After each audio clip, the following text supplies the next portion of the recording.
Bienvenue à Libreville, la capitale gabonaise qui est au cœur de l'événement. C'est difficile d'imaginer ce bord de mer, ce boulevard de la Libération vidé de toutes ses voitures, et c'est pourtant ainsi que ça va se passer tout le week-end. Il n'y a pas moins de 5 courses au programme en 2 jours, 10 000 participants au total, avec en point d'orgue bien sûr le marathon et sa particularité, le climat tropical et humide. Le parcours n'est pas des plus roulants. Après le départ, ce sera tout de suite la grosse difficulté. Ça grimpe pour rejoindre le rond-point de la démocratie. Retour sur le bord de mer pour le 10e kilomètre avant de prendre la direction de l'aéroport et du stade de l'Amitié. Un petit tour dans le stade, ça signifiera la mi-course et il s'agira de prendre le chemin du retour dans le quartier des ambassades. Au niveau de l'ancien lycée d'État, les coureurs atteindront le cap difficile des 35 km. Il ne restera plus qu'à longer le bord de mer jusqu'à la tribune officielle, une longue ligne droite qui pourra sembler interminable. Nous y voici et le moins que l'on puisse dire, c'est que nombre de Gabonais ont répondu présent pour ce premier marathon sur leur terre.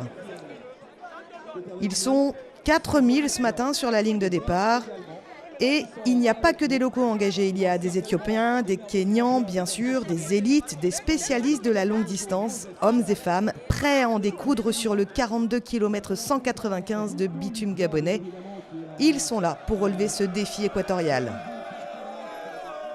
Si ces pros sont concentrés, on sent bien que le peuple, lui, déborde d'énergie. Et ce sas de départ, là, semble prêt à craquer. Tout comme d'ailleurs le ciel qui est bien menaçant ce matin sur Libreville. Ah, dans la foule des spectateurs, un supporter VIP, le président gabonais en personne. Il n'a pas raté une miette des événements du week-end et il assiste également au grand départ matinal. Voilà, c'est parti et il est 8h30 pétante. Et quel rythme d'entrée! Certains Gabonais partent comme des furies. Ah, et d'autres semblent prendre le temps de s'arrêter, oui, pour serrer la main de leur président, Ali Bongo Ondimba, qui est tout à fait à son aise au milieu de cette foule. Il a l'air à l'aise et heureux. Il faut dire que d'un point de vue mobilisation populaire, c'est déjà un pari gagné avant même que la course ne soit disputée. Regardez, il n'y a qu'à voir cette file de coureurs encore en train de franchir la ligne de départ pour en être certain. Et ce long cortège passe devant le palais présidentiel sur le bord de mer.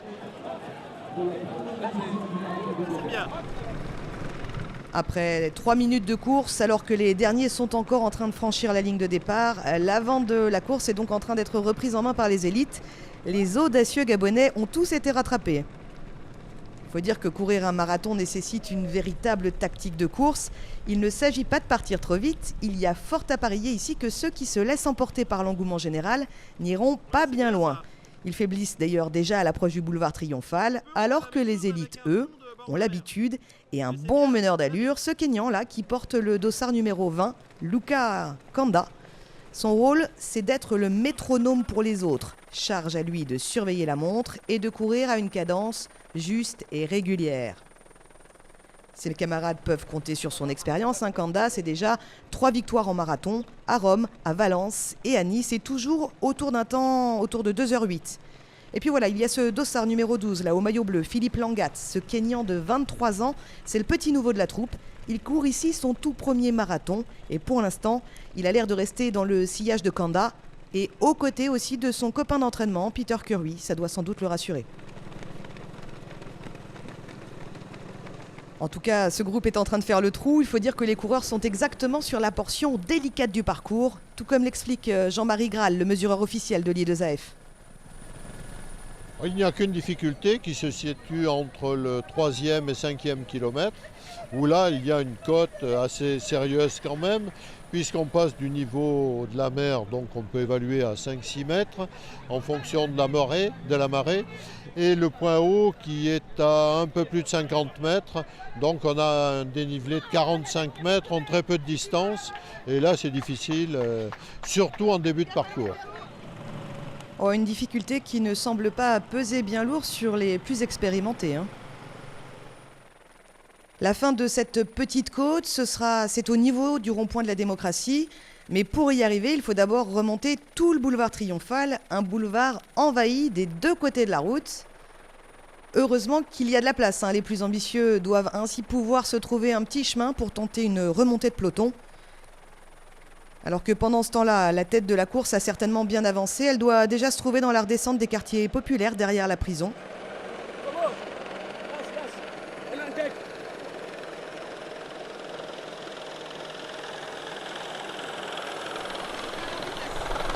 Et oui, pour l'élite, c'est ça. Notre Bisu, lui, est un petit peu en retrait, hein, mais désormais épaulé et conseillé par son compatriote Michael Kiprop.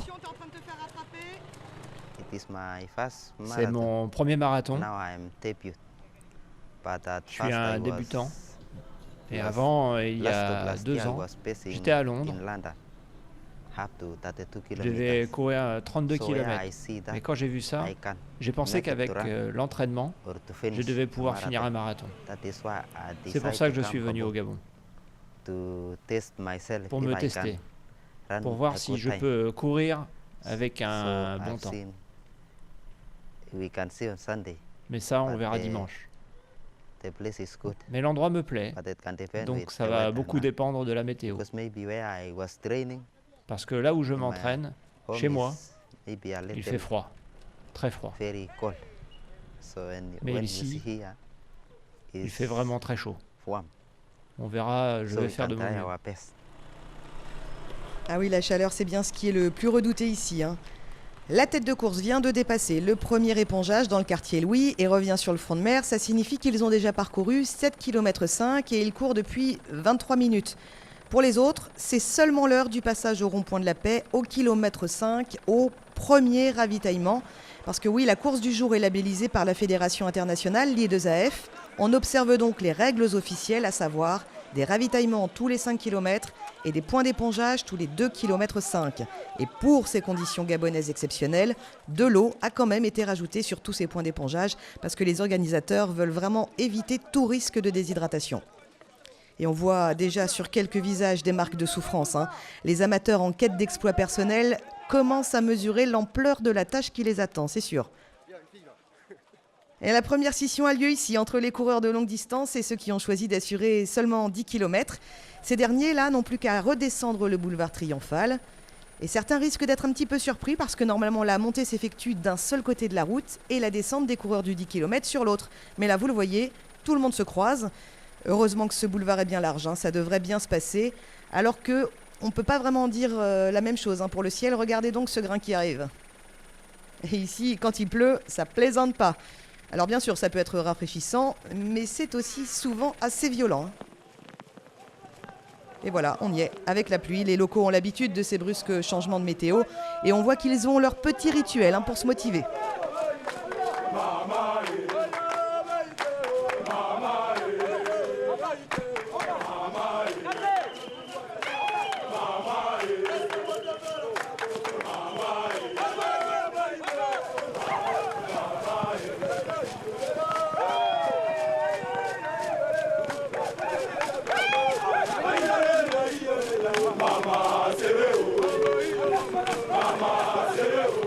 Ah là là, la meilleure des motivations à l'africaine, ça reste bien sûr la musique et ses rythmes entraînants.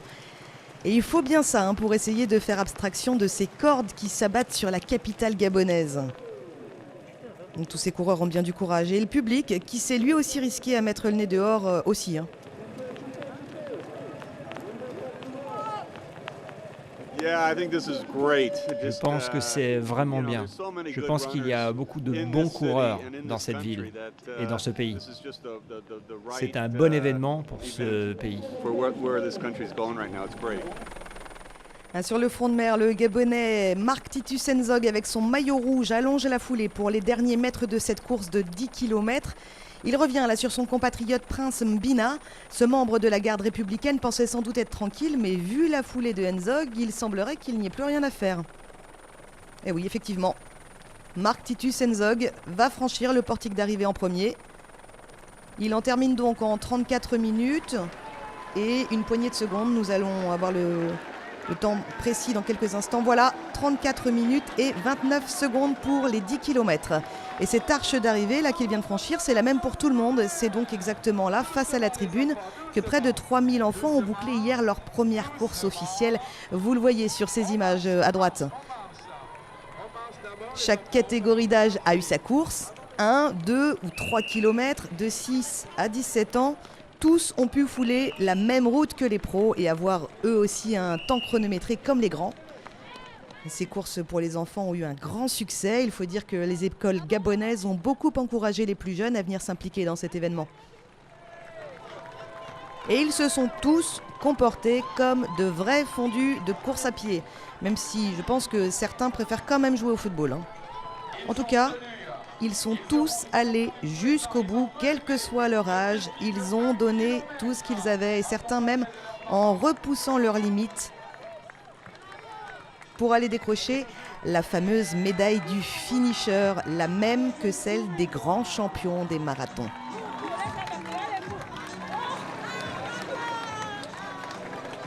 On a des champions qui donc poursuivent leur route à bonne cadence. Vous le voyez à gauche.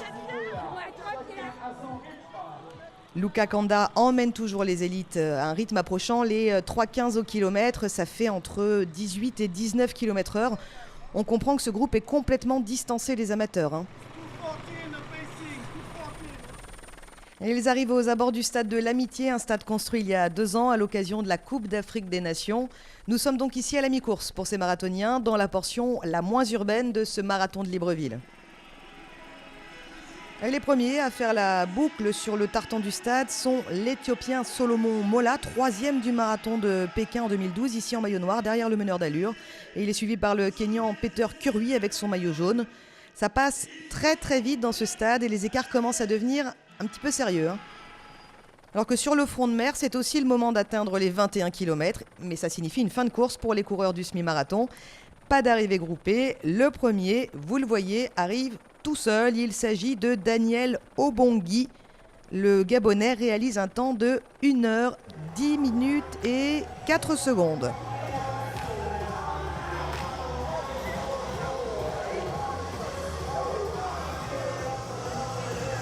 Et pendant ce temps-là, la première de la course féminine a très certainement déjà dépassé le stade. Et oui, Milka Jerotic, la Kenyane, court seule depuis le 6e kilomètre. Elle est en forme cette année. Elle a gagné le marathon de Varsovie au mois d'avril en réalisant son record personnel, 2 heures, 28 minutes et 23 secondes. Nul doute que la jeune Kenyane a dû être inspirée par son aînée Tegla Lorupé, première athlète africaine à avoir gagné le marathon de New York en 1994 et vainqueur de 5 grands marathons du circuit mondial. Lorupé, justement, est présente à Libreville. Pas sur le marathon, mais pour courir la course appelée la Gabonaise, aux côtés des femmes du pays.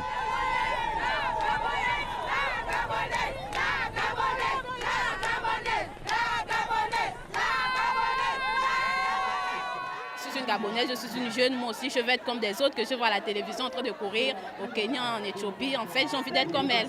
J'essaie de tenter ma chance, on ne sait jamais. Personnellement, moi je suis asthmatique et j'ai envie de courir pour vaincre mon asthme. Donc, pour tester mes capacités en fait. J'espère que je vais gagner et battre la première dame. Nous voulons que la première dame nous multiplie ces occasions-là parce que nous avons besoin de courir. Nous avons besoin de faire le sport. Regardez comment j'ai grossi. Qu'importe la motivation première, toute bonne Gabonaise se devait de courir ce samedi à Libreville.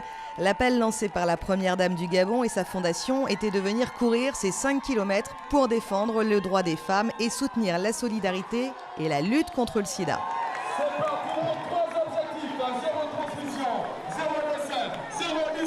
Et près de 2000 Gabonaises ont enfilé baskets, ballerines et autres souliers pour être là. Elles sont venues pour s'amuser, se dépasser, se défouler ou parfois simplement pour la beauté du geste. Sylvia Bongo Ondimba elle-même a donné l'exemple en courant elle aussi. Mon message particulier, c'est de dire aux femmes ici de soutenir la Première Dame, qui est engagée dans ce genre d'événements nobles. Demain, il va y avoir beaucoup d'endroits avec différentes manifestations, et pas seulement ici. Et puis, le sport, c'est la santé. Et le sport peut aussi apporter beaucoup aux veuves qui se pensent oubliées. Mais quand tout le monde est ensemble avec le sport, ça donne envie d'aller de l'avant, surtout pour un noble événement. Et enfin, le sport éduque aussi les plus jeunes à la solidarité.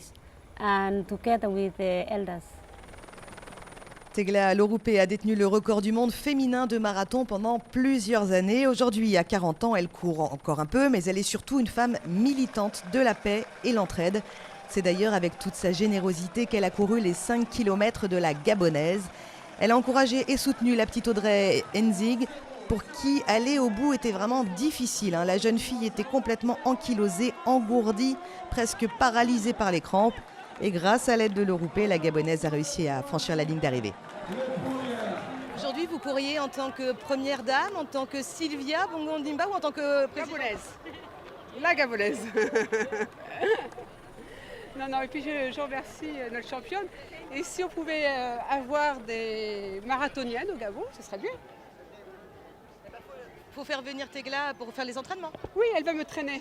L'année prochaine, I do the semi-marathon, the next year. OK? Inch'Allah, comme on dit, si Dieu veut.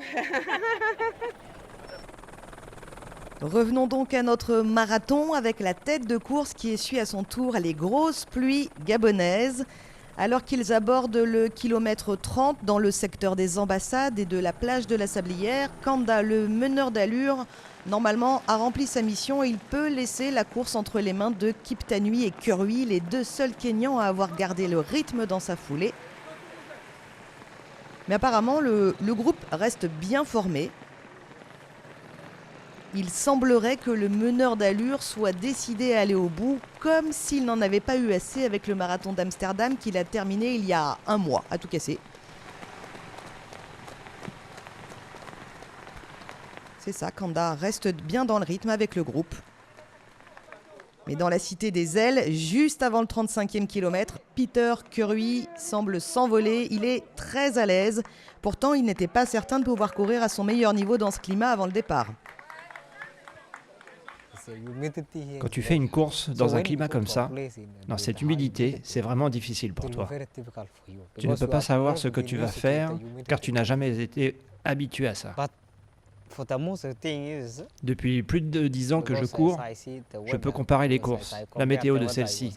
Si je compare la course où j'ai couru en 2h08 et celle-ci, eh bien pour mon chrono de référence, c'était presque l'hiver. C'était à Turin, en Italie. L'hiver est long là-bas et il y fait très froid. Et cette course-ci va être très humide. C'est très différent. Là, je ne peux pas prévoir si je vais courir plus vite ou plus lentement. Peter Kurui ne va pas tarder à trouver des réponses à ces questions. En tout cas, vu d'ici, il a une bonne foulée, une très bonne foulée même. Il n'existe pas encore de grand marathon référence dans cette zone équatoriale. Ce 42 Gabonais ambitionne de le devenir. Mais pour faire une performance, l'idéal, c'est 13 degrés et 25 à 30% d'humidité. Là, nous avons 30 degrés et on avoisine les 90% d'humidité.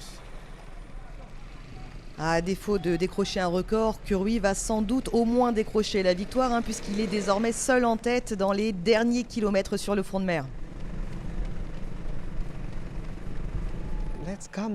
Venez sur le bord des routes nous encourager. C'est une course pour la paix. Il y a des Blancs, des gens qui viennent de l'Éthiopie, du Maroc, d'Érythrée, Kenya, Tanzanie. De partout, c'est une course de l'union et de la paix. Et le bien sympathique Peter Kurui va être servi parce que vous ne le voyez peut-être pas encore, mais ils sont très nombreux, les Gabonais, à se tenir aux abords de l'arrivée pour l'accueillir. Il n'a gagné qu'une seule fois, Kurui, sur la distance mythique de 42 km 195. C'était en juin cette année, en France, à Caen, à l'occasion du Marathon de la Liberté. Et il semblerait qu'il s'approche du même chrono. À Caen, Kurui avait bouclé la distance en 2h 14 minutes et 38 secondes, soit environ 6 minutes au-dessus de son record personnel qui, rappelons-le, est de 2h08 56. Verdict ici à Libreville.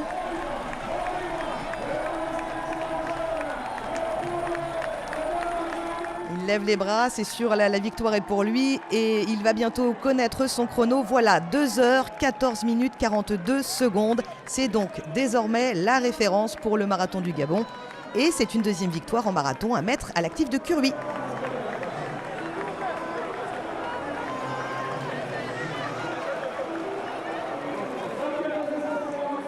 Bien, le résultat sportif en lui-même n'est pas étonnant. Nos frères kenyans, depuis pas mal de décennies, règnent sur la discipline avec nos autres frères éthiopiens. Donc si ce n'est pas l'un, c'est souvent l'autre, avec de temps en temps quelques incursions qui viennent d'Afrique du Nord. Donc ce qui était intéressant, par contre, c'était de voir les temps qui pouvaient être réalisés ici. Et avec les conditions d'humidité et aussi le fait que nous soyons en saison des pluies, ça n'a pas été chose facile. Donc les temps sont pas mauvais, sont bons. Et la participation est donc très importante et massive. C'est ce qui compte. Un bon événement sportif, il faut beaucoup de participation, il faut de la population et il faut en même temps que l'épreuve sportive soit belle avec de bons résultats. Et de bons résultats, il va y en avoir aussi du côté des féminines. La première, c'est elle, Milka Jerotic. La Kenyane, elle n'a donc pas flanché sur la fin de parcours et fait toujours course en solitaire.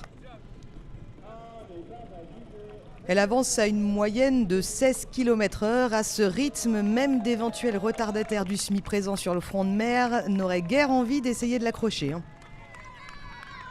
Jerotic n'a gagné qu'un seul marathon dans sa carrière, c'était justement cette année à Varsovie. Il faisait plutôt autour des 14 degrés, une température plus propice à faire une perf que les 30 degrés actuels de Libreville. Et d'ailleurs, ses meilleures courses, elle les a réalisées dans des contrées à température plutôt modérée, Varsovie, mais aussi Turin, Berlin ou encore Francfort. Aujourd'hui, malgré sa bonne foulée, je pense qu'elle n'atteindra pas son temps record puisqu'elle a déjà dépassé les 2h28 de course. En revanche, elle va pouvoir ajouter un succès à son palmarès, c'est une certitude. Elle en termine à la 9e place du classement général, hommes et femmes confondus, derrière le Kenyan Philippe Langat, qui a donc réussi à aller jusqu'au bout de son premier marathon. Et pour Jerotic, le chrono de référence en pays tropical, ce sera donc 2h34 minutes et 04 secondes. Ça va ? Ça va. C'est dur ? On arrive au bout. Ouais. Ça va aller. Vous allez le tenir ? Il faut. Il est dur celui-là ? C'est le temps. Là, on a eu la pluie. Maintenant, ça cogne. Ah, bah, c'est le Gabon. Allez, ça cogne même sévèrement. Il est midi passé et pour les amateurs, on atteint bientôt les 4 heures de course. Quand on arrive à ce ravitaillement là sur le bord de mer, on doit hésiter franchement entre poursuivre ou aller piquer une tête. Ou effectivement choisir de faire venir la douche à soi.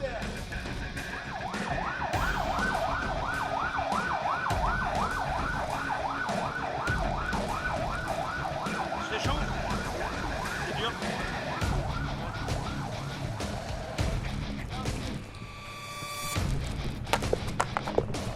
Ah, c'est très bien, courage. Merci. Je crois que les gars ont bénéficié de l'avantage du temps. Et c'est maintenant que le soleil est en train de sortir, la météo a été vraiment favorable. Avec l'arrivée du soleil, je crois que ce sera plus difficile. Foulée rasante, jambes lourdes, que ce soit pour des sportifs, des militaires entraînés, des étudiants ou même des cadres d'entreprise passionnés, même s'ils sont bien préparés, on sent que courir semble devenir un supplice. Et pourtant, ceux que vous voyez là ne sont pas les derniers. Et la grande inquiétude pour ce marathon, c'était l'état de santé des coureurs. Un énorme dispositif médical a été mis en place. D'accord. Allez, bonne chance. Ok. Ils sont courageux quand même. Oui, très courageux. Repartir et finir, tel est le mot d'ordre pour ces passionnés. Et même s'il y a eu beaucoup d'abandon, ça aura surtout été pour des crampes, des douleurs musculaires, une grosse fatigue, mais pas pour des cas graves. Et ils sont nombreux à n'avoir pas abandonné malgré tout. Nombreux à nous faire croire que finalement le Gabon pourrait peut-être être une véritable terre de marathon. Le Gabonais, il va arriver.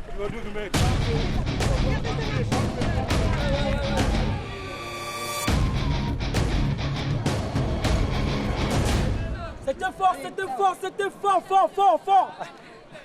On nous avait tout promis, on nous avait dit c'est impossible, il fait trop chaud, il va pleuvoir. C'est vrai, il a plu, c'est vrai qu'il a fait très chaud et vous voyez les temps qu'on a fait aujourd'hui, extraordinaires. Certes, il y avait un petit peu d'humidité, mais voilà, ce sont des gens qui ont l'habitude d'évoluer dans des conditions comme celle-là. Quand je vois le temps de 2,34 pour la première, c'est quelque chose de très honorable, voire un très bon temps. Et puis le premier Kenyan aussi, en moins de 2h15 à 2h14,42, c'était inattendu. Donc on nous avait dit un petit peu tout et son contraire, et il n'y a que le terrain qui compte finalement. Et même avec une longue préparation, une expérience de plusieurs marathons déjà dans les jambes et une acclimatation qui dure depuis des mois, à voir cet amateur à l'arrivée, là on comprend que ce marathon va laisser un souvenir impérissable. De toute façon, je l'avais dit, le marathon commence à partir du 30e kilomètre. Donc je commençais à choper des douleurs un peu, tendinite et tout ça qui revient. Puis j'ai fini comme je peux. J'espérais faire 4 heures, voire un peu moins. Là, je suis à 4h10, voire même 4h15. Ah, je suis un peu déçu quand même, mais bon. Le profil n'est pas simple. Et pour lui, comme pour beaucoup d'autres, en fait, l'essentiel c'était de pouvoir dire « j'étais à la première, je l'ai fait, je l'ai terminé ». Il ne reste qu'à revenir l'année prochaine et c'est valable également pour les élites qui ont désormais des chronos et une expérience de référence ici à Libreville. 2h14,42 pour les hommes, 2h34,04 pour les femmes et donc un rendez-vous équatorial pris pour 2014.